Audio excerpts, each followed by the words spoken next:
How about a tactic with all three teams getting European spots? We got one today. Let's check it out.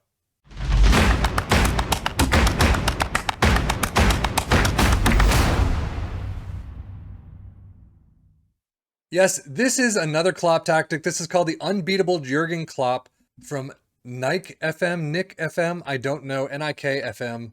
But as you can see, is a standard 4-3-3. We have a sweeper keeper in defense. We have a wingback on the left in support, a complete wingback on the right, ball playing defenders in defend on both sides, a DM in support, Mazzala in attack, an advanced playmaker in attack on the on the right, inside forward on the right in attack, inverted winger on the left, and then advanced forward in attack centrally. This is an attacking Klopp style. So I'm sure it's based on Gegenpress, but in possession, attacking wide, width is fairly wide, overlap in the left and right, play at a defense, passing directness is shorter, tempo is higher, low crosses, work the ball in the box, which is what I always like to do, run at defense, in transition, counter press, counter, distribute to the center backs, and take short kicks. And then out of possession, high press line of engagement, standard defensive line, so it's a little bit wider there, trigger press much more often, and prevent short goalkeeper distribution. Like I mentioned earlier, all three teams in Europe is amazing to see. Wolves actually getting to third spot with 80 points, tied for second, just bad in goal differential. And then Tottenham 10 points away, 70 points right there. Newcastle with 67. I will say Newcastle at 67 is probably pretty average for them. Tottenham with 70, maybe on the little higher side than average on a normal save. But Wolves getting to 80 points has been absolutely lights out fantastic. Wolves' schedule starts out August, not too bad, only 2 losses and a single draw, everything else wins. But then look at that run from Burnley all the way down to this loss against Brighton. Fantastic set of green, just several months worth of points galore. You do lose out EFL Cup 4th round to Brighton, but in the league, wow, you just continue on. FA Cup, you continue on. You do lose 2 more matches, Everton and Southampton. That one you probably could have won, depending on where they ended up in the table. But FA Cup, you continue on until the final against, yes, none other than Liverpool in extra time. 0-1 loss in the FA Cup final. That is too bad to see. But again, some stretches here that are just fantastic to see. You do have the occasional loss or the occasional draw. Liverpool, again, 3-4. What are you going to do? Tottenham, as you'd expect, spottier with 10 points differential between the two. Everton, 4-1 win over them starting the season. Champions League looking not too bad. EFL Cup 4th round, you do lose out to Liverpool. Premier League second half of the season, you've got some losses here and there, but that's a nice set of January green right there.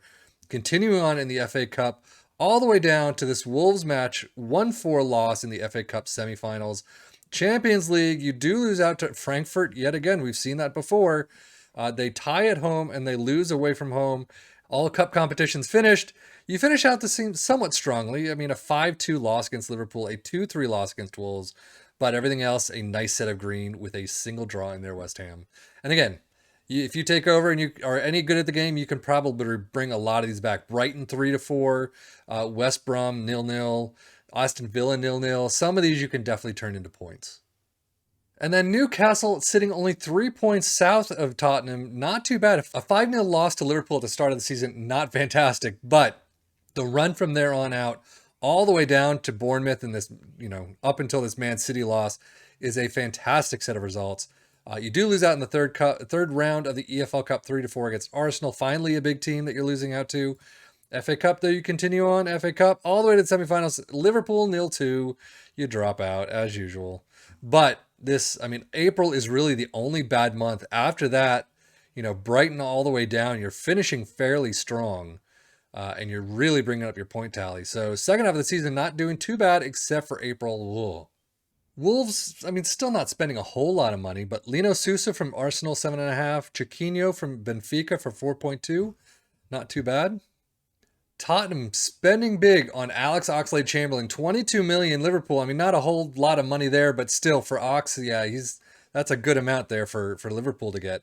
Augustin, is it Glay from San Lorenzo, 5.5 million? I haven't seen him before that I can remember. And Hugo Lloris out to El Saad for 3.8. So that's a big one right there. Newcastle, we've seen before, Alex Scott and Douglas Santos from Zenit, 25.5. And that's a 1.3 for Mark Gillespie. Squad-wise, as usual, just pause where you want to see your players. A lot of green for Wolves, which is nice. Pedro Neto is 728, 726 for Cunha. Very nice. Tottenham-wise, a lot less green, but still not too bad. Harry Kane gets 722. He's injured, though. Can we figure out? 4 weeks to 2 months, so not too bad. And then finally, Newcastle. You got some green in there. 732 for Almiron, 731 for Isaac. Data hub wise for Wolves, as you can see, this is a very attacking tactic, as you would expect with a Klopp tactic. Shaky defensively, again, as you would expect for a Klopp tactic. But team attacking, a lot of numbers in the positive over the Premier League average. Some numbers just kind of on the average. If you boosted some of those, you could have done better. But still, third in the league is not too bad. Defending wise, you're half and half on the Premier League average, a little bit more. You do miss out on a couple things: clearances per game, fouls made per game. I guess you don't need that, but still. Tottenham, shaky defensively, very good in attack. And as you can see, some more numbers, some higher numbers in attack.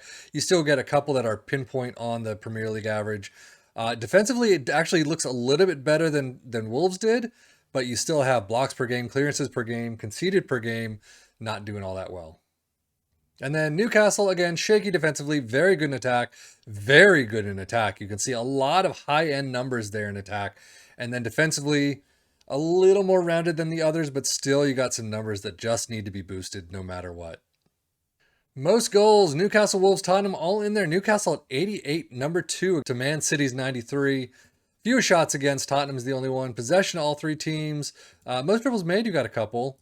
But overall, most tackles won. You got Tottenham is the only one with 804.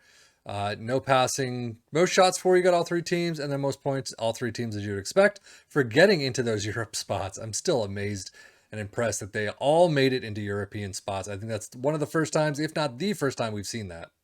Player overview. Haaland, of course, with 39. Cunha, Isaac, and Son, and Kane all in there from 15, though, to 26. That's quite the disparity.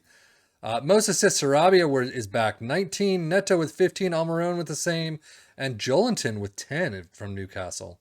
I don't think we've seen him a lot.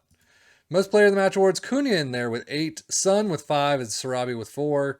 Best pass completion, dribbles made is in there with Semedo and friends. Fewest conceded, Hugo Lloris 40 in 25 appearances.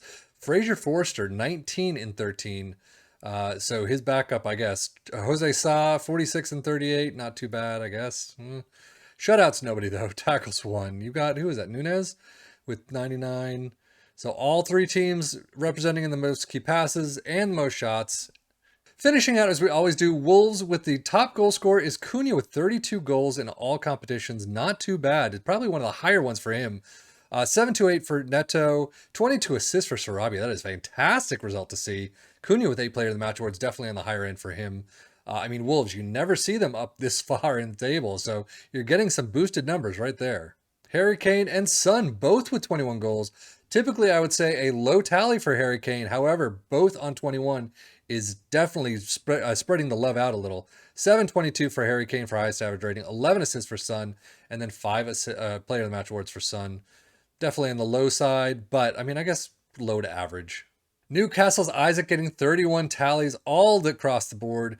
Miguel Almiron 732. Almiron also getting 18 assists, and then Isaac getting 5 player of the match awards.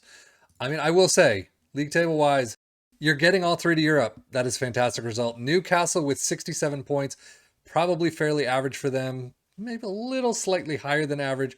Tottenham on 70 is not too bad. If you're looking at averages, it's, I would say, above their average.